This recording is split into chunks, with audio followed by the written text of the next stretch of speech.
the first edition of 2022 of the MMA analysis. Lance isn't here because he's boycotting the card, but actually he had a flare up of the old AIDS. You know how Lance gets with his health sometimes, so all this COVID being in the air is not good for him. But that's all right. We got the rest of the crew here. Sean, new year, same UFC. How about you? Is it new year, new you, or new year's same you? No, it's the same me. It's the same me from a year and a half ago and 2 years ago. feels like we're standing in like just time is standing still, but it's also just absolutely ripping because there's just months go by and I'm like, what the fuck? How is this Yeah, Wes happening? has like a 4-year-old kid now, I think. That He fucker's growing wishes. like I'm sure he wishes he was 4 years old. he's dude's growing like a dude's already in like almost a year old clothes. He's fucking sick. He's almost 6 months. He's in almost 12-month clothes. Like the dude's gonna be, he's gonna be a hoss, man. I'm gonna have to keep the pistol nice and clean when he gets older because I'm probably not gonna be able to handle him once he gets a little too old. Dad Good ain't luck getting it. feeding that boy. Dad ain't getting his ass whooped. I'll tell you that much. Wes gonna need a second job to feed that Dude, boy. all, already, man. Like, so you give him the formula, so he eats like 6-8 ounces of fucking that shit. That shit is 40 a can. You do 3 cans of that a month, so there's 120. Plus he does 2 to 3 jars of the baby food now. That's a day. That's $1 a pop. So you're looking at $3-4 a day times the month. You're looking at that. Then we got to put oatmeal in his formula. That shit's like $6 a thing. He goes to a couple You of gotta those a get month. the organic steel cutouts, of course. Well, yeah, we buy all the organic shit for him. I'm at least gonna not fucking melt his brain before it even Oh. develops. But Turns out kids are a bit of a money pit. well, and then like that's just food. Then it's 6-7 diapers a day. Then it's clothes, dude. Literally, like I said, he's in almost like 12-month old clothes. The clothes last maybe a month, bro. Like all the clothes you buy them, about a month. They're It would done. have been cheaper for you to get scammed on some NFTs than have a Yeah. kid. Jeez. At least I would have had a funny little picture to look at for a little bit, you know. But yeah, Oh, yeah. good. Well, you've been But I staying would busy over the holidays, we know. with Sean. I'm with Sean. Like time seems like it's standing still and it's like rolling past because like we still live in just the dumbest of times, just the dumbest. We certainly do. Living in a time where Chase Sherman and Jake Collier can be a co-main event What a card! What a What more could comeback! you want? after What a comeback after a card! 4-week break for the UFC. 4 weeks off. This is the best they could fucking give us. Gotta love it. Yeah, We I get am. what we deserve. We at least got some Kobe Jorge announced, and I'm probably gonna go to that card and be surrounded by the And hood chuddest of up. the chuddest of chuds. You know, like it should be a good time. Like Jorge and Kobe fighting to see who replaces Eric as Donnie's least favorite son. You know, like That was a good tweet. yeah, it should be a good time. We'll probably go see a little Kobe Jorge. Is that a fight? Since we don't have a recap to do, we'll bullshit a little bit at the start here. Is that a fight you care about? Not anymore, not really. And I mean, I guess the fight's okay, but it's we know what's gonna happen, right? Like Yeah. we pretty much all know what's gonna happen there. This isn't like Jorge Ben Askren shit. Like that's not gonna happen. But this fight was probably a whole lot hotter when probably Jorge coming right off of something before he gets knocked out by Usman. Like he probably should have been fighting Kobe, you know, after that. That's when it was probably at its best, I guess. That's fair. Yeah, I mean, I'm always tough for me to judge on Jorge fights because I still see him as the same bum that was in Strikeforce forever ago. I just felt like he lost a lot of steam. We Just talked kind about of- it. But yeah, we talked We about it. talked about it. He did some stupid shit, and then the whole rushing a fight with Usman and just absolutely removing any doubt that he could do something special. Like, I don't know. He fucked around, and I feel like his brand paid for it. Yeah, also that. Going But full. like, it's still a good fight. Like, I mean, Colby's still the second best welterweight in the world, and I mean, it there seems to be some bad blood. I don't know how much of it is real. Some of it might be. It's something. It's a decent fight. I don't think it's a main event, but this is 2022. That's fine. UFC. Well, it's also we've seen some replacing- bad pay-per-view main events back in the day too. It's replacing a couple fights that were main events on their own that both kind of fell off of that card too. So If somehow they make Diaz versus Poirier, that's I mean, a decent card then. I mean, I'm absolutely at that fight card. Like, Yeah, that'd be so fun. if some, like, I'm giving the UFC too much credit. I don't think that's going to happen. But if they did pull that off and made those 2 5-rounders, that would that's a pretty solid card with no belt in it, right? Over under 1.5 Diaz fights this year, Sean.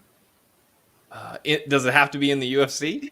No, Because I think he fights twice, but I only think he fights in the UFC once.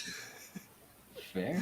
All right. Yeah, Hyper. I'm see. kind of disappointed that Lance is actually gonna miss a Bontorin. Bontorin fight. Like, yeah, we needed that. The vids got him down if he's not going to show up for a Bontorin fight card.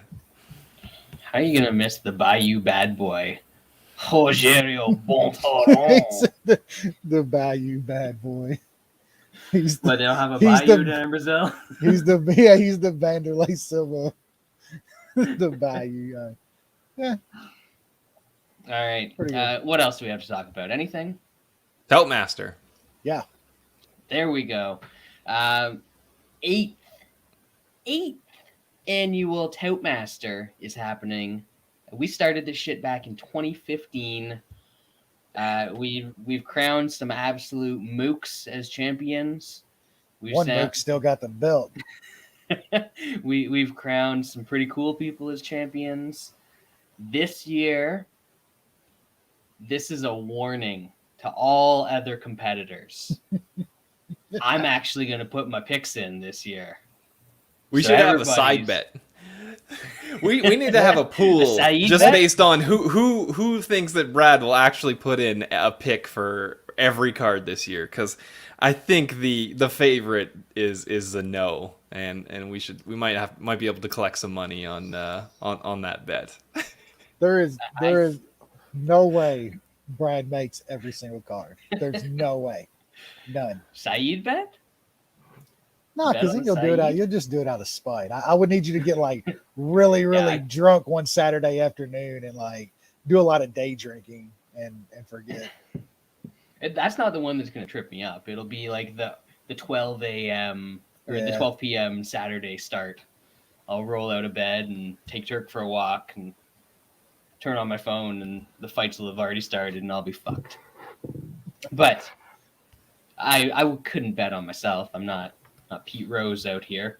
But I feel like there's money to be made somewhere for someone doing that.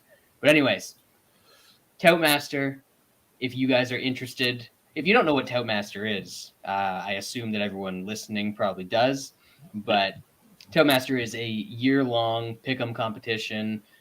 You pick the winner of every fight in the UFC over the entire year. Winner is worth 1 point. A dog is worth whatever their odds are. So like plus 150 is 1.5 points. At the end of the year, whoever has the most points wins, and they win. It's been upwards of a couple grand. I think last year was 1,700 for first place. So we get a decent little pool going. $50 to enter for the year. Message the mma-analysis Twitter account or put your name in the chat or something. Get a hold of us. We can send you an email with all the details. But as I said, 8th year we've been doing this. We've had over 100 people in the competition a few times. We're trying to get back up to those numbers. A little bit lower than that right now, but everyone always does it at the last minute. Shout outs to we can say that, but like even I do it at the last minute. So I'm as bad as everyone else. Shout outs to Jerry, rest in peace, for running Toutmaster and Gamble Master for all of the previous years. Unfortunately, no Gamble Master this year, but maybe if we start to build the brand back up, we can pay Jerry or something to run Gamble Master into 2023. Anything that I missed that you guys want to add there? Nope. How far from the bottom do you think you landed last year, Brad? Based on how far along you remember putting in picks? 30th from the bottom. Well, there was 85 people. You think you were pretty close there? Sure, why not? You were 81st.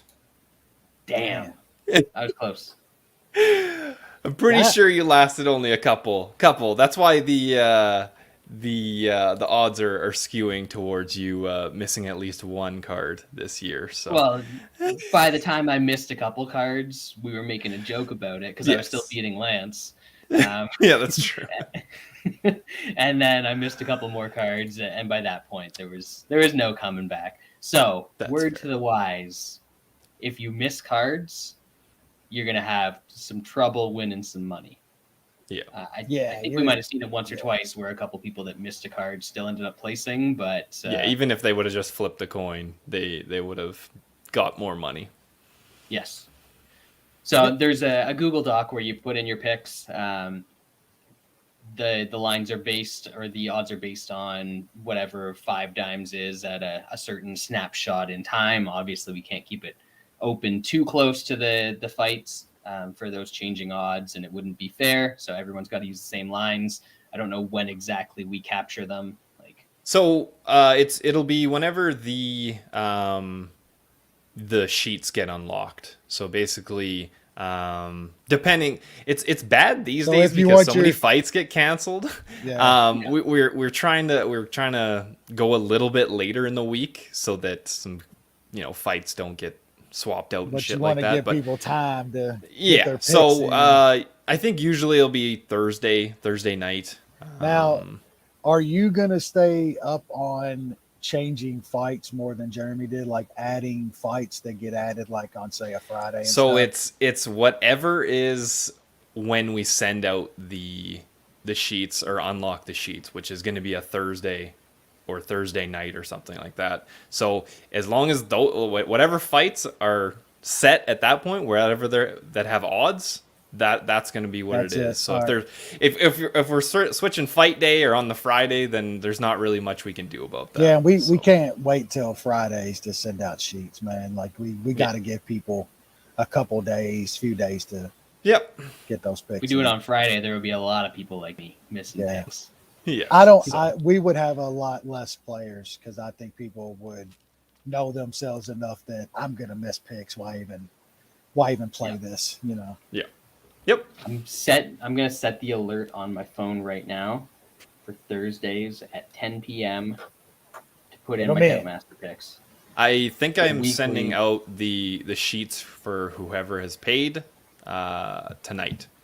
And then, of course, there's going to be late entries this week. So I'll try to get them up for whoever hasn't paid already. I think we're get them out Friday night. We're 45, 50? Yeah, right now I think we have about 45. So I'm sure we'll get it up to about 60, 65, 70. There's always lots of people that decide right at the end. So it's a good prize. It's decent, man. So there you have it, folks. Toutmaster lives on. The Toutmaster, as it were. I think that might actually be a Twitter account that Jeremy made after we gave away the original Toutmaster account. Anyways, sign up for that. It'll be a good time. Moving on to this week, we have a UFC card. Fight night. Kattar against Giga. We've got the guy from Georgia against the guy from the other country in the Middle East. Just spells it wrong. That should be a good fight.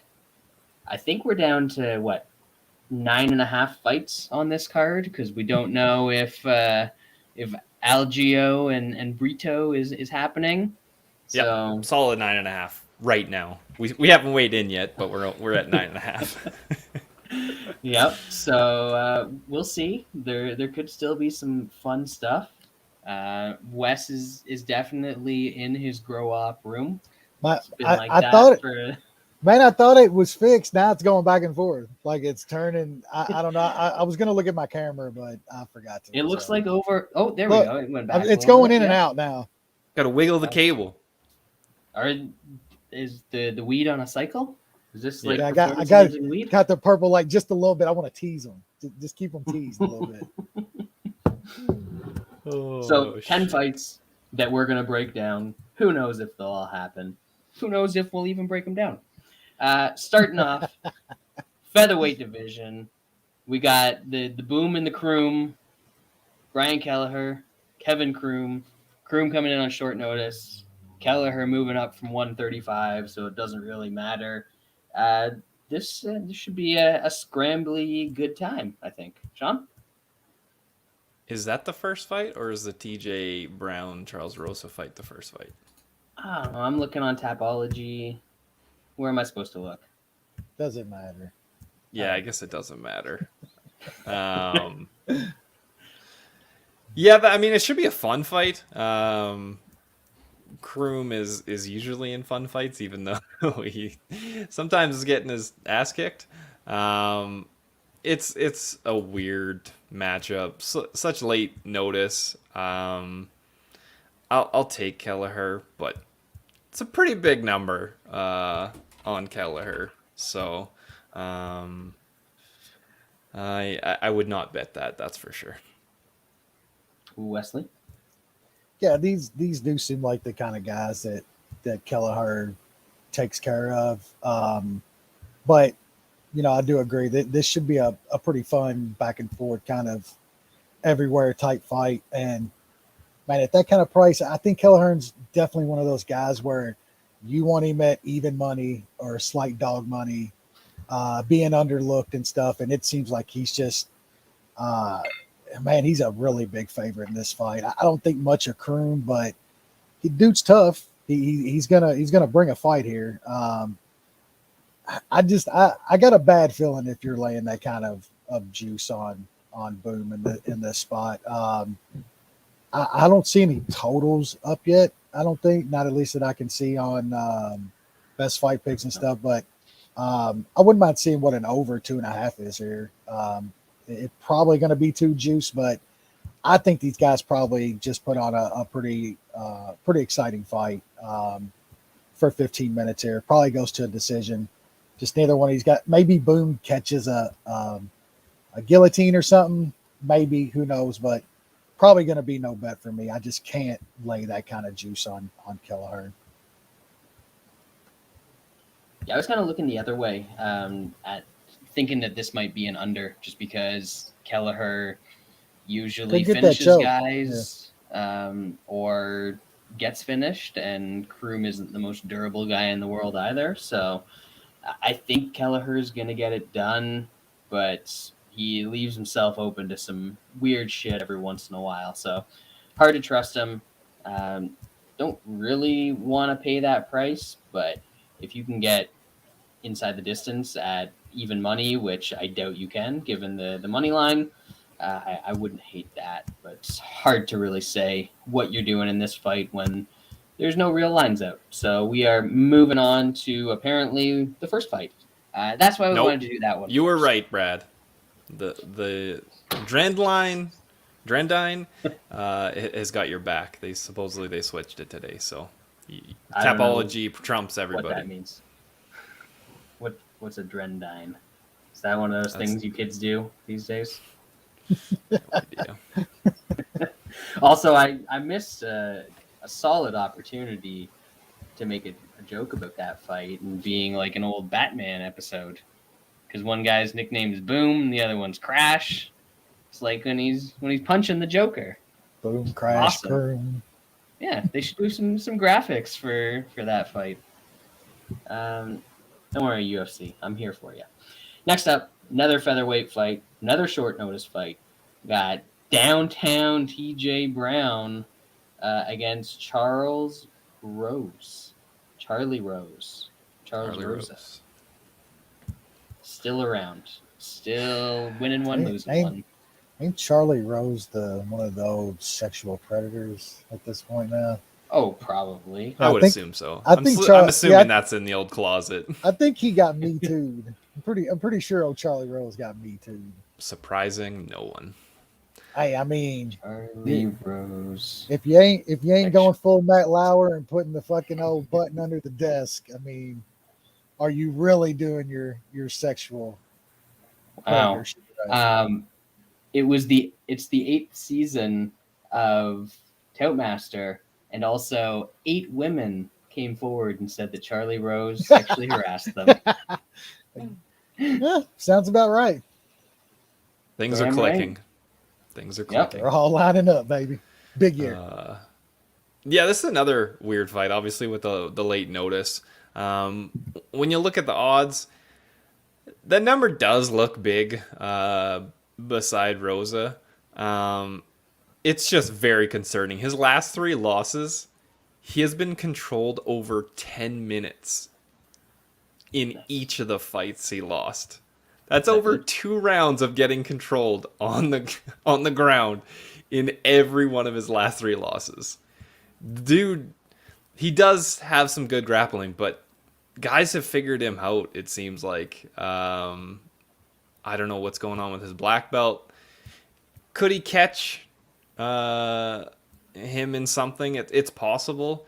Man, it's just he looks lifeless on the bottom lately, and I would just hate to be, praying that he's gonna grab a sub when he's just got his back flat on the ground and he's been laying there for 8 minutes already.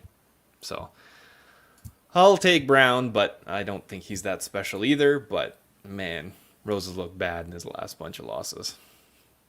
Ooh, Wesley. Yeah, I agree with all that, but I mean, it's not like Brown was looking great losing to Danny Chavez and shit. Like, I think a lot of this line is based on him beating Kamaka last time out, and Kamaka's okay, man. I think he got cut a little. I don't even think he won that fight. Yeah, and he probably got cut a little too quick because that kid's really young and stuff. So, yeah, it's not like TJ Brown's got some great performances either.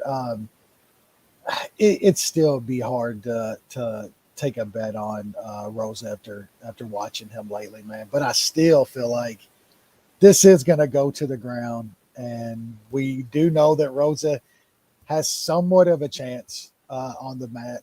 So I want to see what a sub price looks like. That's probably the only way that I can touch Rosa at this point. I mean, if it's up around plus 400 or something like that, then I'll probably take a small shot. Rosa will probably be the first dog I take in Toutmaster though, because I don't want to take a fade, and a guy like TJ Brown, you might as well take a shot and try to get you an extra point there, in my opinion. Yeah. Does Charlie Rose have like top 10 worst takedown defense ever? It's bad. Man, it's fucking bad. It looked decent for like half a round last time. Like he stopped like a couple takedown attempts, and then when it went bad, then God, it just went long enough for you to send a message. Yeah. Being like, yeah, baby. Exactly right. And then awesome. what? It went bad. Exactly. Yeah, it went bad quick. Just looking back through some stuff, and even when he beat Sean Soriano by submission, he got taken down 3 times in that fight by Sean Soriano. So we know noted elite wrestler Sean Soriano. But we know the fight's gonna get it to where he needs to get it to get that sub at least. Yeah. Man, this is tricky because TJ Brown just kept sticking his head in there for a guillotine against Jordan Griffin, and eventually Griffin took it. I could definitely see Rose doing the same thing. I don't think I'm gonna bet it. I might bet a prop that sub prop if it gets up around like 400 or something like that. I might take a shot when that comes out, but nothing for me right now. So we will move on to the welterweight division, where we've got the Crusher. We got the Crusher, Crash, and Boom. What a violent card this should be, but probably won't be. Taking on Ramiz Brahimaj, who this guy has a lot of subs and not much else. Sean? Yeah, that might be a problem for that guy. This becomes a very close fight if it's on the feet, which is interesting to say in a Court McGee fight. So that's kind of how you know Brahimaj is probably going to have some troubles. The only guys that really have out-grappled Court McGee in the last 5 years are Sean Strickland and Sean Brady. Like, those guys are... There was not an ounce of grappling in that fight, Brad, and I will still go to my deathbed thinking that someone paid Court not to shoot a takedown in that matchup. So I would be surprised if Brahimaj is able to get McGee down for any period of time. And then it's on the feet. It's a shitty kickboxing fight. So it's probably what the odds say it is. It's a coin flip. I'll probably pick Court McGee, as sad as that is. Wes? Yeah, there's absolutely no way I can pick or bet Court McGee at this point. Like, Come on. props to him. He did beat a bum ass Claudio Silva. Like, that dude's a bum. Absolute That was bum. amazing. That was Like, amazing. I had some of the worst shit I've fight. ever seen in my life. That dude is a bum. Court's just, he's done, man. Guess you know what you're gonna get. He should be able to keep it up. He should have kind of that grappling and clinch advantage on the feet, but man, there's just no way. He's one shot away at any time of getting fucking rocked, getting jumped on and choked. Like, Bro, he hasn't been finished since I 2016 by don't- pontoon boat. how many times though has he been a zombie over the past 3 years though? Like, it's coming. It's The man is used to being a zombie. That's why he's so good. Ooh. It's because early in his life he had to fend for himself while he was in that state of PEDs, mind. man. So he's Fucking that's in his PEDs, element. Look, Did you I'm know not, he used to be a drug addict? No, is that No way. is that him? Either him or Tim Kennedy. Oh yeah. No. Wasn't. Tim Kennedy sounds more like the drug addict in my opinion. Fair. Yeah, I'm not. I haven't put any money on old Broham, but if I bet this fight, it's absolutely him or nothing in my opinion. I just don't see how. I don't know. I've been wrong. I was really wrong about Court in the last one, but like I said, Claudio Silva's a bum. I'll never touch that dude again. I don't think you'll have the option. Yeah, you won't have the option. Fight goes to decision minus 150. That's actually kind of low. I didn't really look at that. That You would probably want Court by decision over that, though, wouldn't you? I mean, not. Yeah, I'd rather just not. Because like if Broham wins, it's probably that he does. You pull off never some know kind with of- Court McGee. Yeah, you you never never know. He Just might be that don't- bad. Don't touch this fight. This is a bad. Look, my New Year's MMA betting. Hmm It's happening this year. I'm trimming the fat. I'm gonna see. Just like Brad is gonna enter picks in every single fucking I've- event this year, Wes is definitely gonna contain his I've zeal been a when he is high-volume- betting You've been UFC fights. I've been a high volume MMA better for well over a decade. Like, just spray the board. I'm gonna try. I really am. Has a baby and he's just reformed. And I'm gonna try and put my picks in every week. Neither of these things are gonna happen. Let's be real here. Oh, shit. Oh, Um, glorious.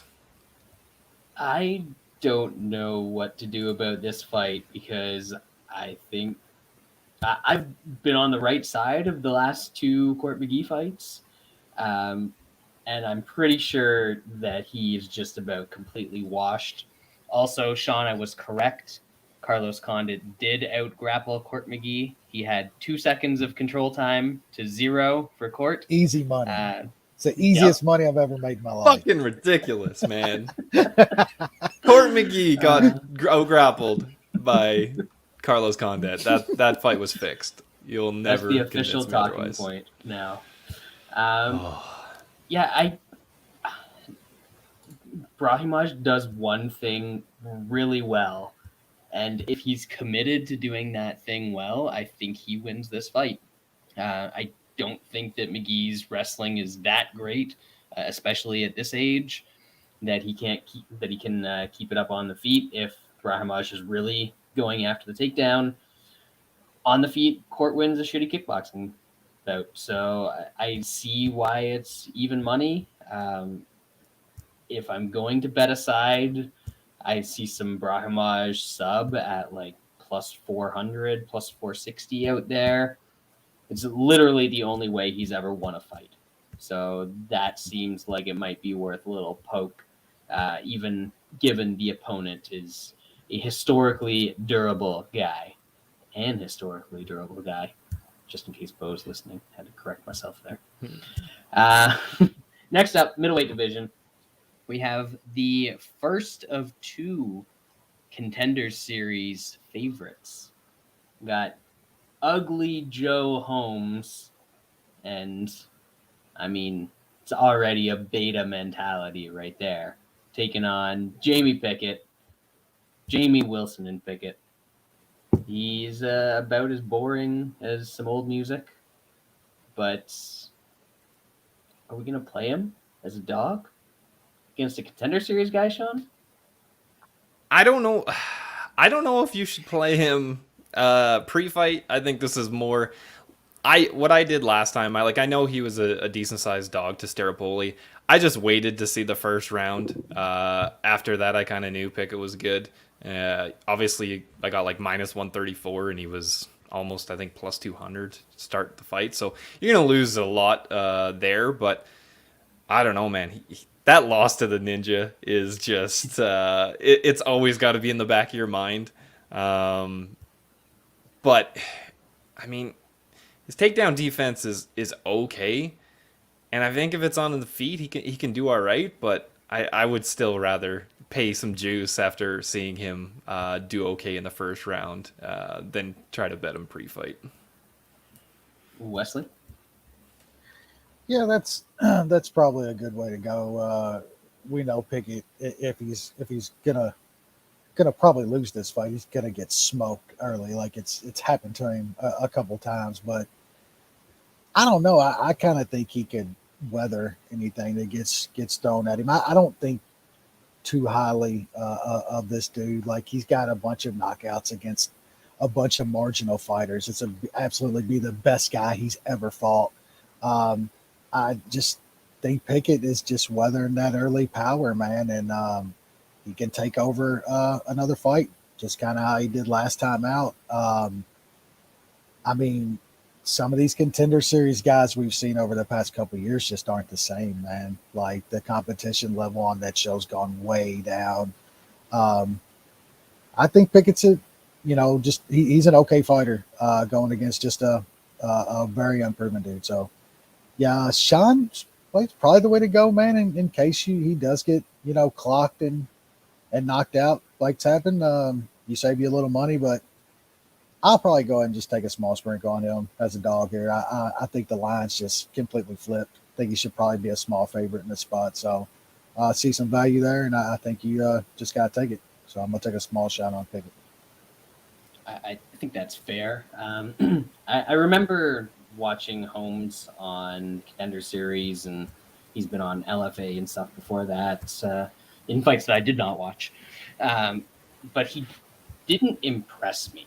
It looked like he's good once he gets to a guy's back, but he has no way of getting the fight to the guy's back unless the guy gives it up to him, and no skills to do it. So it's very strange. He just sort of falls in that position sometimes, and then from there he's good. I think Pickett's good enough to stop that from happening, but as Sean said, we've seen him go out in some dubious ways before, so really hard guy to trust. I lean Pickett, not playing it yet, but it's probably the next bet on the board for me that I haven't made as of yet. Moving on to the featherweight division. This was the half when we talked about 9.5 fights earlier, because Yo Anderson Brito, Burrito. maybe he drank some water out of the wrong Brito filter. You know what I'm saying? Got himself some COVID. He's taking on Bill Algeo Crumpler. Great tight end. Sean, what do we got here? Fun fight if it happens. Yeah, it should be fun. I think Bill Algeo is he makes fun fights. Yes, he can be taken down as we've seen, but he's okay at scrambling, and he just throws a shit ton of volume. So usually the fights that he's in are going to be high paced and are going to be fun. I think this is an okay matchup for him if it does happen. Obviously, you got the bricked up grappler. Algeo seems pretty damn tough. I think he can kind of weather the storm. Hopefully make the guy work a bit for his takedowns. He's going to get them.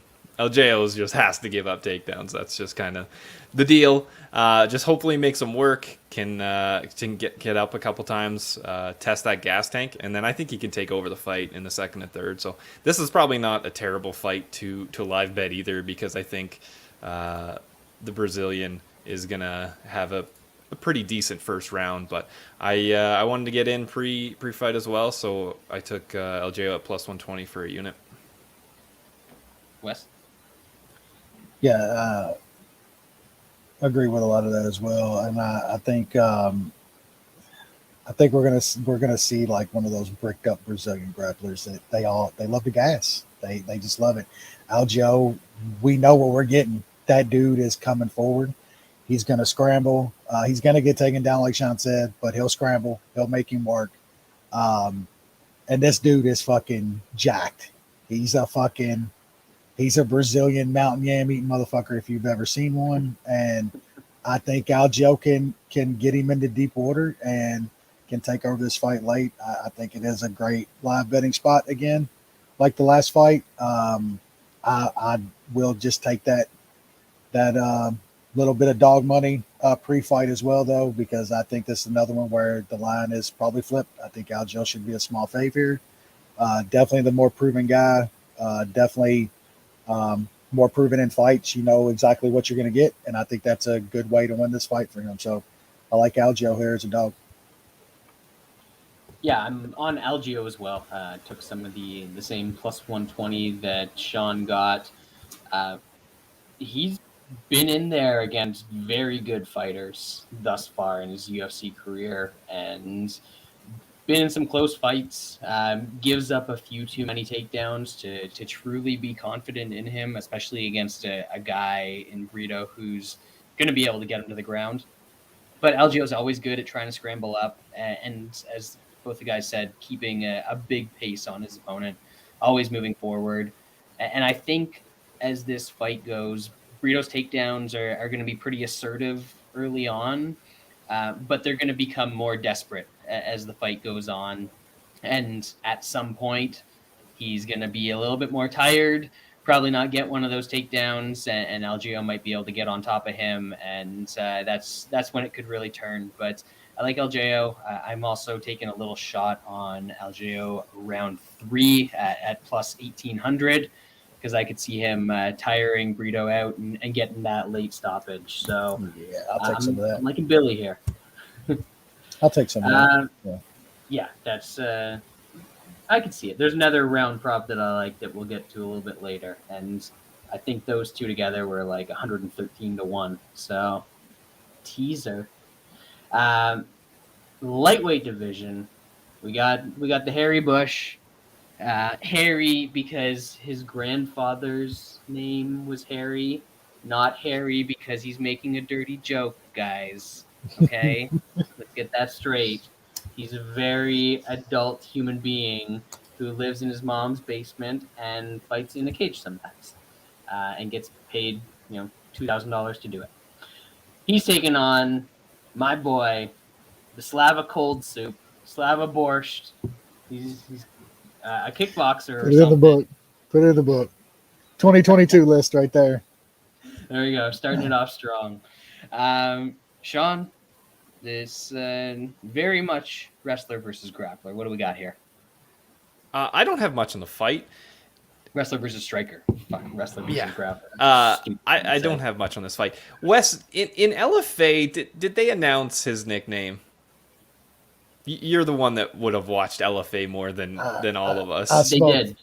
I could. I've watched him fight multiple times down there, but Probably had the audio on something better. I smoke way too much pot to remember That too. that shit. Yeah, the sad thing is the UFC takes itself too seriously, so they wouldn't say his nickname, and then they've got other fighters to change their nickname. They're all about we don't contain fighters. They can say whatever they want unless they have a funny nickname. Then not allowed. Cold soup. Is anybody into cold soup? I am not. It sounds terrible. I'm not a Borshchev. It is terrible. Yeah. Like that. Does that just go back to like they couldn't afford to heat the water back then when? Yeah. Like, it's something that my grandparents used to force upon me, and they were old poor Ukrainians. So. Yep. Yeah. As for this fight, I have no idea. Hopefully the kickboxer knocks the hairy bush the fuck out, but who knows? I don't care. I'll pick the dog. Yeah, I really have no idea on this fight. I'm gonna take Cold Soup just because that's a fantastic nickname at this point in time. I can't bet this. I got no read on this fight whatsoever. Yeah, I don't think that hairy bush is bad. I prefer it trimmed up a little bit, personally. Maybe shaved, waxed, nair. Landing strip almost, just so you know. I'm going with the soup man in this one. I think it could be a little rough for him early because Bush is a decent wrestler. So might see a takedown or two. Really don't know what Slava's grappling game is like. So that's why I'm not betting this. But I think Bush will get tired later on in the fight. Most of his victories are pretty quick in the first round. I know his last fight was short notice, but we saw him gas out pretty badly in that one. So I think if that happens, that the cold soup takes over, and that's all she wrote. Probably another knockout for him because he does seem to hit quite hard. Now we get into the good stuff. Jennifer Maia taking on Caitlin Chookagian. New year, new Mook. She's going for finishes this year, guys. No? New year, same Mook. Okay. Go for it, Sean. The rematch that everybody wanted 2 years later. It was two years ago. People keep saying that this is a rematch, and I do not believe it at all. I refuse to acknowledge that the first fight happened. I don't think it did. I've never seen it. So, going to the Joe Rogan school of thought, if I've never seen that and I'm not looking for it, that is the number one question. Where are we seeing this written down that they did actually fight? That's what we should be questioning here. The sources, though. Are they legit sources? Who wrote it down? Who wrote it? That's more important. Can we trust that person? I'm just asking questions. They fought on the Diaz Masvidal card. Just no recollection. I really don't care. Chookagian. The sad part is that she's actually better than most of this division, and she's still a Chookagian. It's crazy. She's probably gonna win a decision. If you really need money on some fights, that's probably not a bad bet. Wes? I actually think that's a good bet. Like, I hate to say it, like, this is a really shitty card, but we've seen this fight, and you're right. Like, she's actually not like horrible in this, relatively speaking to this division. Like, what she does well, man. She's gonna do the same thing in this fight.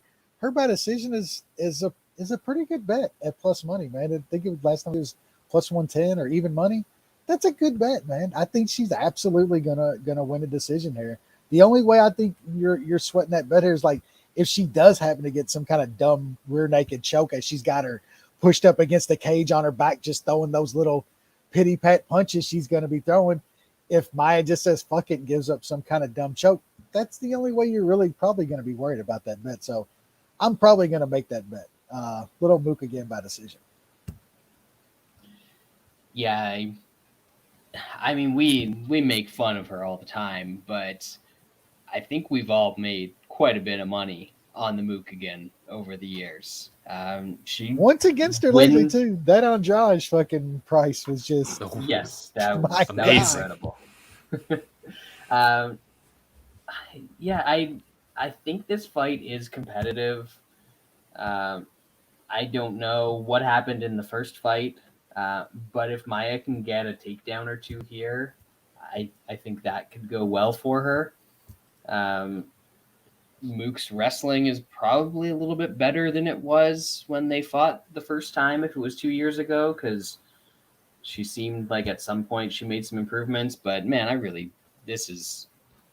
Turk's going to get some exercise in this one. I'll tell you that much.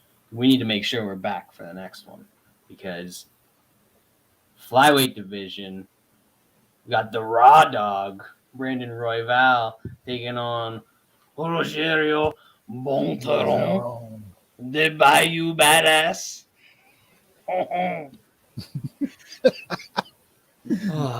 Amazing. The bone tearing. Bait. It should be a fun fight. Bontorin is usually in fun fights. That was kind of a bit of a weird fight with Matt Schnell. I think Bontorin thought that he was going to grapple, and then he just decided not to, and it turned into a bit of a weird fight. But Royval just forces activity, scrambles, and wild on the feet. I think this is going to be a exciting fight for however long it lasts. Royval can be caught, but I think in this fight he will show that there is a bit of a skill gap here, and he's just going to be able to take over and put away Bontorin. I think he probably does it early in the second round. It could get a little scary because Royval is a bit of a shit-eating wild man. So I played Royval inside just for a unit at plus 120. I think that's a decent price based on what his money line is and just kind of how he fights. It should be a fun one. I think he gets a second round finish. Wesley, with the retirement of Daniel Cormier several years ago, and Dubrun taking care of Poirier's existence, is Bontorin the best fighter from Louisiana? I mean, active, yeah, it's got to be like. I mean, I might put who was it? Tim Creeder, is that his name? Tim, Yeah, the Godfather of New Orleans MMA. That's fair. That's a good one. Yeah, but yeah, man, this fight it should be nuts, man. Royval's just a wild man, and I think he's gonna bring that. Like Bontorin's not like some boring fighter, but Royval's gonna force him to be in some shit here. I mean, Royval, dude, his past 3 fights, like this dude's fighting like the top of the division. I think probably the 2 best guys. Well, 2 of the 3 best guys in his last 2 fights, and then the guy who everybody now think is going to be champ. I don't know about that, but I mean, he's fighting the top 5 of the division his past few fights. And I don't know. I just think it might have been a little bit, too soon. Like his fight against Moreno was just like, man, he was just inspired. I think he wasn't the Moreno fight. Was that the fight he came in injured before that he had some time off? Well, he fucked up his shoulder in that fight, but I don't know. Like he said, it was a recurring thing. Yeah, maybe that's what pre-fight. Maybe that's what I was remember. There's kind of got that reoccurring thing. So I guess that's always a kind of worry with Royval going forward too. But that's just the name of the game.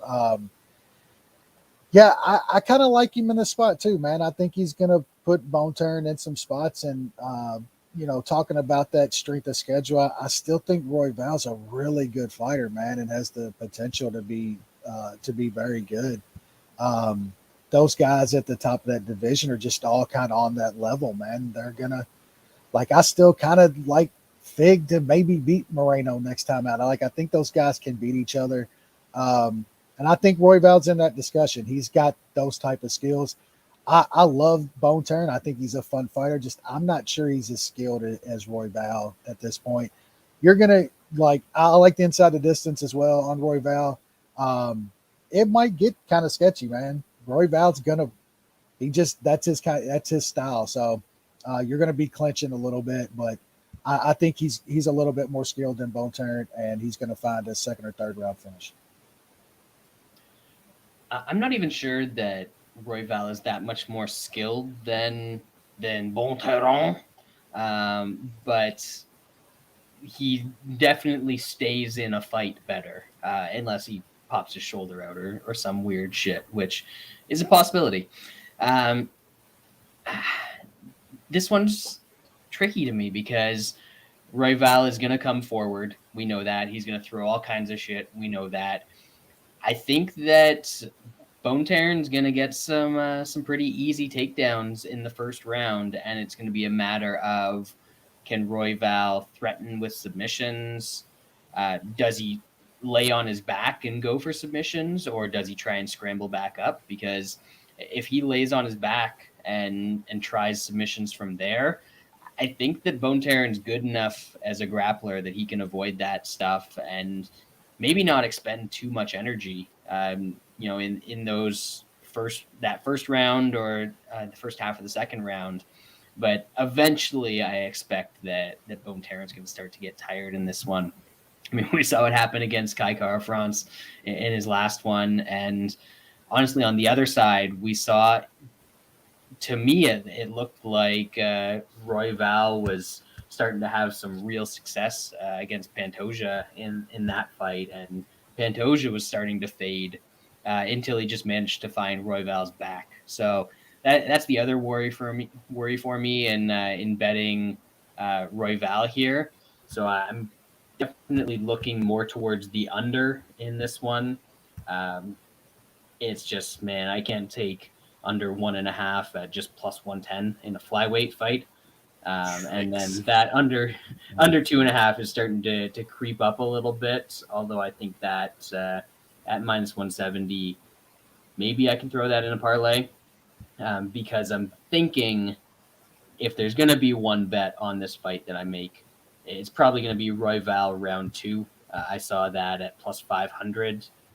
And it might be a little bit higher than that in some places. But I think that there's going to be a successful round 1 for Bontorin. And then Royval's pace is going to start to get to him towards the end of the first round into the second round. So Royval finishes him somehow in round 2. I cash a ticket, and we cash them under. And it should be a pretty awesome fight. What should not be a pretty awesome fight? Lies, Brad. By all traditional metrics is the next one, but by T-shirt in the pool metrics, this is doesn't get too much better than this. I mean, after Jake Collier, that's a pound for pounder. Like Jake Collier is pound for pounder. After he beats Chase Sherman, he's got to fight Porky, right? I mean, gotta happen, right? That's got to be the fight. Also, back when Collier was at 185, we called him the prototype, right? So I think 205 Collier is the Plato type. Eh? Because he's fat, What's doughy. what's heavyweight Yeah. Collier then? If the 205 Collier is. Did I You say mean- 205? Yeah. Yeah. I meant this. I thought we were going even bigger. Yeah, I was like, holy No, shit, no. what's heavyweight No. Collier? Yeah. No, I fucked it up. My bad. It's early. We're working out the kinks in 2022. But Sean, break this gem of a fight down. This gem of a co-main event, 2022 baby, starting off with a bang. Yeah, these guys are both very bad. I know a couple of guys after me are gonna drum up a fun way that this fight is gonna go. It might go that way. I think Sherman. He knows he's on the chopping block. I mean, he should have known last time he was on the chopping block, to be fair. He's lost 5 of 6. If he loses this fight, Co-main event, Collier, co-main event, he's lost 5 of 6 and will be cut with a loss. That's what we're dealing with. I think he forces. I think he's going to come and bring some heat early. If Collier can take it, then I think Collier can take over. But I think he's going to push it and try to get Collier out of there in the first. So possibly some Chase Sherman round 1, plus 650 maybe a sprinkle of inside the distance. I might just hate myself for betting this fight and betting Chase Sherman in 2022. That is definitely a possibility, but just seeing Jake Collier as a favorite, it's still a little hard to see. I know he's looked okay in his last 2 fights. He probably should have won. Last fight was pretty close. I think he had bad body language, but he's still not good. So we'll hopefully this is just all the glory that is T-shirt in the pool. Wes, what do we got here? Oh, it's glory. It's a fucking celebration of T-shirt in the pool. The only bad thing, this fight's glorious. The only bad thing about this fight is we're not getting a fucking true 1.5 because they know better. They absolutely know better. Sean's the only one that doesn't realize what's going to happen here. Everybody knows it's going to happen. Like overs fucking juices like what 2.5, and it's juiced 2.5 minus 175. It's juiced the fuck up. They know what's happening. This is getting sloppy, baby. We're gonna get a slop fest here. Yeah, Chase Sherman's gonna go for it in the first round, and when he can't get fucking Jake out of there, it's slop fest time. And I think Collier can take over at that point. I think he's gonna win a shitty decision here. That's what happens in both his fights. That's what happens in Chase Sherman fights at this point in time. So I think you just gotta look at the situation, how you think it's gonna play out, and like, I don't think Jake Collier's good. I don't think he should be a favorite to pretty much anybody. But the way I see this fight playing out is he's just got to weather Chase Sherman in the first round or so. And he's not good enough at this point to get Sherman out of there at any point after that. But he'll be able to take over and hold on to him and shit and win a shitty decision. So I think that's some plus money, and I am going to take a very small shot at it. Yeah, Collier isn't good enough to get Sherman out of there, which, that says quite a bit in its own right. But Sherman's not good enough to get Collier out of there as well. So I think when you factor those things in, Sean and I were talking before the podcast, before the show, and I said that if Sherman wins, the only way is round 1. Because once this turns into a prolonged fight, Collier's definitely going to out-volume him. Old man Arlovsky out-volumed him a couple fights ago, and the Porker got him last fight, but I mean, there's no shame in that. The Porker just has endless cardio. That man is a marvel in round 3. Just one of the 7 wonders of humanity. But yeah, Collier, I mean, I was all in against him in that first fight back in the UFC against Aspinall, and that one worked out well. but honestly, he hasn't been completely embarrassing in his other two fights. The dude still got the same skills that he had when he was, a middleweight prospect in the UFC half a decade ago. So he's just fat now. I mean, good for him. Live your life, man. Do what makes you happy. Win me some money here. Jake Collier by decision. You got it. And main event time, featherweight division. We got the battle of. Can you consider Georgia the Middle East? Because it's one of those like the old Soviet countries, but it's kind of like south and Yeah. it's Mideasty. The battle of the Mideast. We got Georgia taking on Kattar, host of the World Cup. Are they still hosting it? Did they? Oh, damn They right get war there. crimes. I mean, they killed enough people, build no stadiums. They better host it at this Yeah, point. they fended off them war crimes to make Yeah. some soccer matches. It's gonna happen. Yeah. Beautiful. Either way, there might be some war crimes in this fight. I don't know where that came from. It should be a fun fight, though. Giga invented the liver kick, so he's got that going for him. Secret weapon. But Calvin Kattar is part of the Boston Tea Party, and we know that freedom beats everything. So Calvin Kattar should win this fight, right, Sean? Even viruses.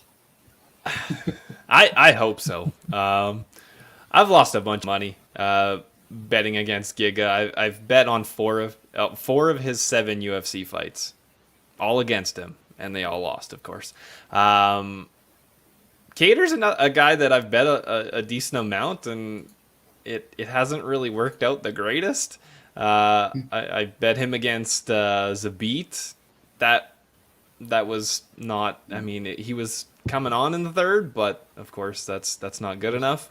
Just the wrong amount of rounds in that one. Yeah, unfortunately, 3-rounder. And then I won some money when he beat Ige, and then I took the shot on him versus Holloway, and boy was I the worst wrong there.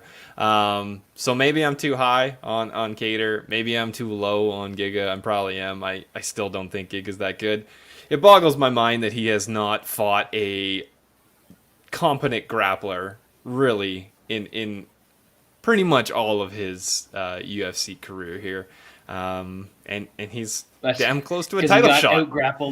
That's because he got out-grappled by Austin Springer on the Contender Series. So. I know, but fuck, like I'm hoping that they'll give him a wrestler and then I can actually win some money. But he just keeps on getting these strikers. So this is gonna be a fun fight. I think Kattar's kind of getting underrated here. I know he got mopped up by Holloway, but the dude is extremely skilled. He just beat Dan Ige, who's a tough dude. I just have never been a believer of old Giga. Kattar, he has how many takedowns in his UFC career? He's got 3. Nice. Does he have the chops to take down Giga? I think it's possible. I don't know if it happens. I think he has obviously the grappling advantage. We'll see if he's able to implement it. Even on the feet. I think this is a closer fight than what the odds say. I got plus 225 on Kattar. That was dumb. Like this, even if you like Giga, this should be closer to I don't know, him being like minus 150, I guess. If you think that if you think that like there is some concerns on Kattar. That was an absolute fucking beatdown by Holloway that he took. Could that have changed him? I think you have to factor that in the line a bit. But dude's tough as nails. So I think Giga's gonna have to do something special to get Kattar out of there. And if he doesn't, I think 5 rounds kind of suits Kattar as long as he's not going against Max Holloway. So I think he will have success if he's able to kind of grit out the early storm by Giga. So yeah, I got 2 units on him at plus 225. Wesley. Yeah, I mean, like, I think Giga's priced like this too off of beating one good guy in his entire UFC career. And look, everything I'm gonna say, like I've bet on Giga almost every single time out. I made a ton of money on this dude. Um, this price is just stupid. Like even if you like Giga to win this fight, this price is stupid. I mean, a 5-round fight. I know Kattar's durable enough and can go those kind of rounds. His volume's not gonna slow down. Um, I think Giga's got to land some kind of crazy shit to get him out of there, and I don't even know if he's got that, man. Like I've seen Kattar just take some crazy shit. That dude is unbelievably durable. So um, I just mainly I think the price is just off. If Giga was plus 225 here, that'd probably be the guy I had to take a shot on. But it's flipped here, and I want minus 150. I think this should definitely be closer to a pick 'em, in my opinion. I'm kind of horrible at judging lines like that usually, but this just doesn't feel like a dude that, like, take nothing from him. That was a really good win over Edson, but like, let's not lie to ourselves that like Edson isn't like not the same dude at this point. Still a good win, but it's not beating the old Edson, and that's it. Like, who else is Giga really beaten in his UFC run? Nobody at this level. So yeah, I think that Kattar's gonna have way more volume. Um, he could take close rounds with that volume, and he's just got to not get caught with something stupid. And I think he might get him out of there later in the fight, because I think this is going to be a little bit faster paced fight than what Giga is usually used to. So I like Kattar here at that price, man. That's just kind of crazy to me. Probably my favorite bet on a pretty shitty card. Yeah, this one is definitely closer than the line would indicate. That's crazy. Wes, you made a good point that if either guy was plus 225 or plus 200 in this fight, you have to take a shot at them. I think it's a somewhat competitive fight, regardless of who wins. I could see the Giga win being a whole lot more sudden than the Kattar win. And it's not even so much about the kick in this one. I think that Kattar's going to close the distance and probably take kicks out of this fight for the most part. The last pretty decent kicker that he faced, where he didn't do that at all, was Moicano, and he just got his legs kicked all night and ended up losing a decision. Moicano is a very different kicker than Giga, so I don't foresee that happening. But I've definitely underrated Giga's athleticism. He's not a good athlete in the traditional sense, but like his left straight and his kick are both very fast, and they both get to the target, and they both do a lot of damage. So I'm kind of worried about that left straight as Kattar is trying to close the distance and get into that boxing range. But once he's established in that range, I don't see Giga having the ability to hang with him in prolonged exchanges in the pocket. Kattar is absolutely going to box him up. I mean, this is the same guy that a year ago people were saying was going to outbox Max Holloway, and he was best boxing in the UFC allegedly. He was a plus 135 dog to Holloway when that fight closed, and now he's plus 225 to this guy. Yeah. Like, something doesn't add up here. And I don't think it's that Kattar is completely shot, because, yeah, he took a bunch of damage in that Holloway fight, but as much as he was never going to win the fight, he was never out of it. He was fighting the whole time. He was there the whole time. I don't think if one of the top 3 featherweights of all time doesn't get you out of there, I don't think Giga is. There's still that concern, because I've said that about Giga in some other fights, and he's gotten guys out of there very easily. So maybe it happens again, and I'm wrong again, and I lose some more money on Giga. But the MMA analysis consensus bet of the week is Calvin Kattar. Sean and I got some foreign exchange pricing on this one. We got some plus 225, but there's plus 200s out there, and you got to take the shot on Calvin Kattar, top 5, bona fide top 5 featherweight who has fought top featherweights versus Giga, who has a win over Edson Barbosa. So that is the consensus bet of the week. Consensus did tremendous in 2021. I don't have the stats in front of me, but They were pretty good. Yeah, they fade weren't us bad. at your own peril is all I'm going to say. And that's going to do it for the first MMA analysis of 2022. We appreciate you guys all joining us. We did a little bit of a shorter show because of the no recap and shorter card this week. Remember to sign up for Toutmaster and Get in there. enjoy the fights. That's it.